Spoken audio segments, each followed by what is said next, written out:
John Travolta walked onto the red carpet at the 2026 Cannes Film Festival looking like a completely different man. At 72 years old, he showed up dressed in a cream beret, wire-rimmed glasses, a neatly groomed beard, and a sharp black suit.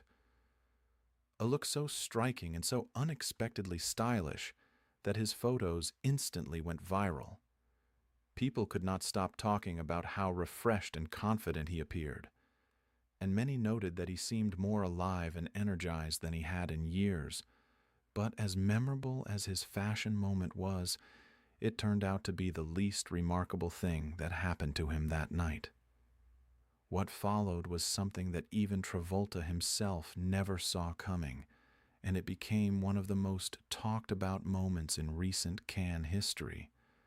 He had come to the festival for one reason: to premiere his very first film as a director, a deeply personal project called Propeller One-Way Night Coach. This was not just another Hollywood production. This was something Travolta had been carrying in his heart for a long time. The film is based on a children's book he originally wrote for his late son, Jet Travolta, who passed away in 2009. Jet's death was one of the most painful chapters of Travolta's life, and this project was his way of honoring that love, that memory, and that bond.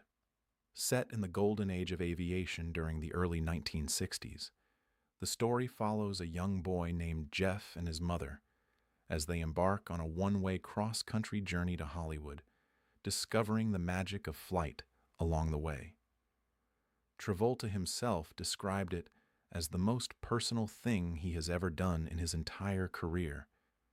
And that is saying something for a man who has given the world performances like Tony Manero in Saturday Night Fever and Vincent Vega in Pulp Fiction.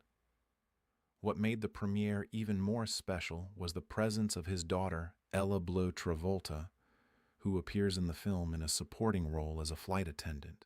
For Travolta, having his daughter beside him on this project brought together past and present in the most meaningful way possible.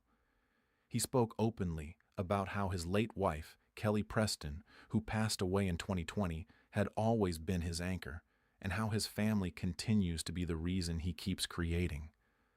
Standing in front of the Cannes crowd, he pointed to his family and the audience and said that everything he has ever done as an artist exists because of them.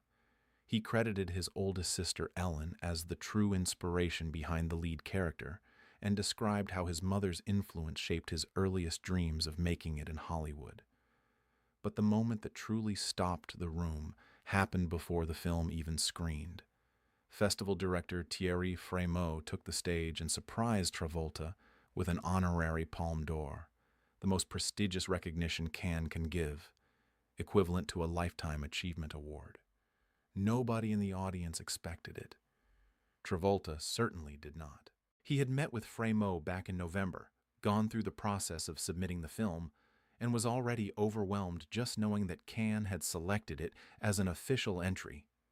He admitted he actually cried when Frémaux called him to say the film had been chosen, so when Frémaux walked out with the honorary palm, Travolta was completely undone. He switched into French, exclaiming, "Surprise complètement," as the crowd erupted. Tears filled his eyes as he held the award and struggled to find the words. "This is beyond the Oscar," he finally said, and the standing ovation that followed lasted several minutes. Travolta has been nominated for the Academy Award twice, once for Saturday Night Fever and once for Pulp Fiction, but he has never won. To receive this recognition at Cannes, at this stage of his life, after everything he has been through personally and professionally, clearly hit differently. It was not just an award. It was an acknowledgement of a lifetime of work, of resilience, of comeback after comeback in an industry that is not always kind. He thanked Frémaux from the bottom of his heart and told the crowd that the moment was humbling in a way he had no words for. Prince Albert II of Monaco was in the audience that evening, a detail that underscored just how significant the occasion truly was. After the screening, Travolta sat down for a conversation with Frémaux on stage and spoke at length about his lifelong love of aviation, a passion that stretches all the way back to his childhood and has never left him. He talked about what it meant to finally bring that world to life on screen, and how the process of directing pushed him in ways he had never experienced as an actor. He told reporters that directing is all-consuming in a way that acting simply is not, and that he would only ever return to the director's chair if he found something he was truly passionate about. He was not closing the door, but he was being honest about what it takes. This film demanded everything from him, and he gave it willingly because the story mattered too much not to. Propeller One-Way Night Coach is set to debut on Apple TV Plus on May 29th, backed by Apple, and presented to the world through one of cinema's most prestigious stages. Whether audiences embrace it as widely as his most iconic roles remains to be seen, but one thing is already certain.